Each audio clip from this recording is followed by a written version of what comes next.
Quotidien de service public Le Soleil. D'abord, cette visite à Yoff du chef de l'État. En visite donc à Yoff, l'AN Macky Sall déterminé à accompagner les projets des foyers religieux. Et puis cet appel également à l'implication dans la lutte contre le terrorisme lancé par le chef de l'État en direction de ces différents foyers religieux. À la une, toujours cet appui de la France, 129,6 milliards de francs CFA. C'est l'estimation de cet appui pour le matériel roulant du terre. La production de gaz au Sénégal, on nous en parle dans les colonnes du Soleil également. Les premières livraisons confirmées pour 2021. La justice, un vaste mouvement dans la magistrature.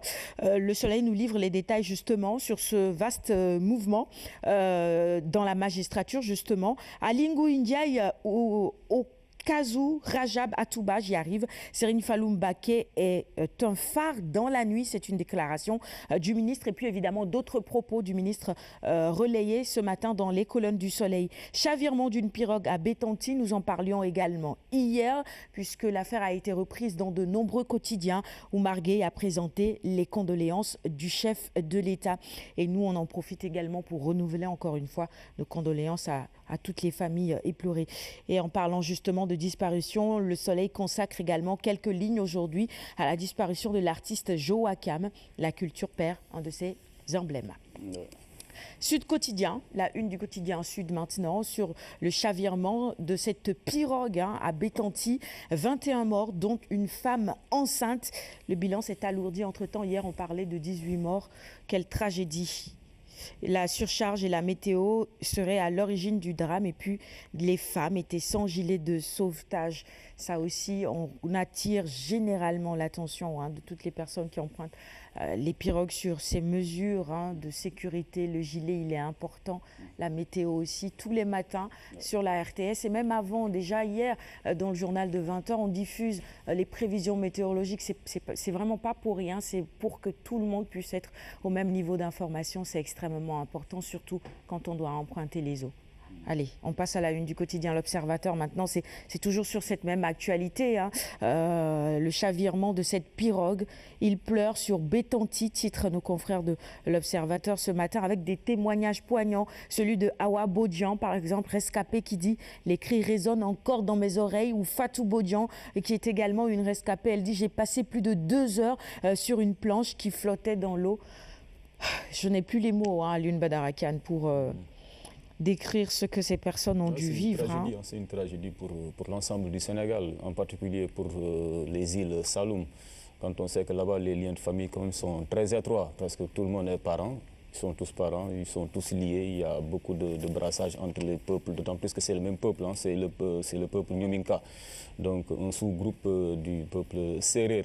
Donc pour vous dire qu'aujourd'hui, c'est l'ensemble des îles en fait, qui est touché par ce drame, par cette tragédie. Mais vous l'avez dit, il faut toujours partir en mer avec un gilet de sauvetage. Au moins ça, quand même, le ministre l'a dit hier, même si c'est un moment vraiment assez difficile. C'est aussi l'occasion, le lieu pour les autorités, pour ceux-là qui s'occupent quand même de la sécurité publique, de lancer encore un énième appel à l'ensemble des insulaires, mais aussi aux pêcheurs généralement qui partent en mer sans pour autant se munir d'un gilet de sauvetage. Je suis sûr que s'il y avait peut-être suffisamment de gilets de sauvetage à bord de cette pirogue traditionnelle, artisanale, disons, beaucoup de vies auraient pu être sauvées. Oui. Malheureusement, tel n'a pas été le cas.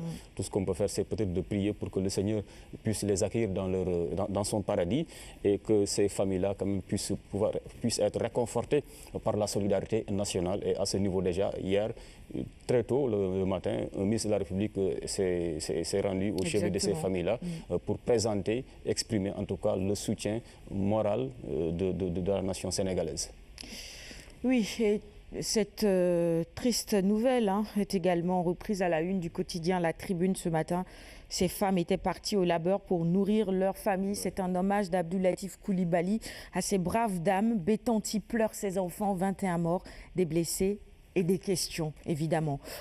Une toute autre affaire maintenant que l'on retrouve à la une du quotidien Réumi, l'eau, le feu, la route, tue en masse la protection civile, une affaire de sécurité nationale. Le bilan s'alourdit. Ah oui, l'affaire de Bettenty, oui, c'est ce drame qui revient. Le bilan s'alourdit à Bettenty, des esprits à assainir et des cœurs à purifier. Voilà le titre de Réumi de ce matin, hein, le grand titre qui bat Réumi ce matin. Enquête sur cette réunion hier du Conseil supérieur de la magistrature. La paix des braves, c'est une exclamation hein, qui est à la une d'enquête ce matin. On nous signale également dans les colonnes d'enquête que 61 magistrats, dont le juge Souleymane Teliko et le procureur Serine Bassirou Gueye, ont été promus. La une du quotidien, Le Témoin maintenant, accession à la hors hiérarchie de 61 de leurs pairs. L'offensive de charme de Macky à l'endroit des magistrats. Le juge Teliko a finalement siégé au CSM. Walf Quotidien sur le chamboulement dans la justice. Toujours 61 magistrats promus à 3 mois des législatives. Zoom Info maintenant sur ce vaste mouvement dans la magistrature. Les dessous d'un chamboulement livré ce matin dans Zoom Info. Libération sur l'affaire Khalifa Sall. La contre-attaque du parquet général. Vox Populi sur la première déclaration du maire de Médina à sa sortie de prison. Pour Bamba, la libération de Khalifa passe avant les législatives. Les législatives, justement, en direct info nous en parle également ce matin, de législatives de 2017 et les présidentielles de 2019. Fini la bipolarisation PS-PDS. L'As quotidien sur l'exploitation du gaz au Sénégal. Franck Timis se retire, nous informe ce matin nos confrères. Il se propose de nous livrer quelques détails justement sur cette affaire. Le quotidien, sur le soutien au chef de l'État. Les Layènes répondent à l'appel de Macky. Les quotidiens spécialisés en sport, Stade avec Diomansi Camara sur la Fédération sénégalaise de foot. Il se livre, il dit « Il ne faut pas tout casser ». Il y a encore du bon.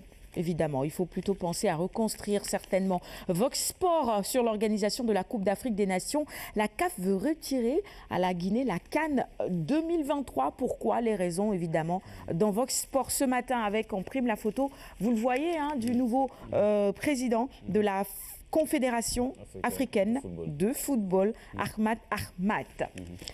Pour terminer, Sounioulamb maintenant avec la lutte. L'ancien lutteur Foreman Gueye est formel. Gris n'a aucune chance devant Bala Gaye 2. Ça reste des déclarations. Il dit que c'est très difficile à Modulo. Ça va être très difficile pour Modulo de battre Lac 2.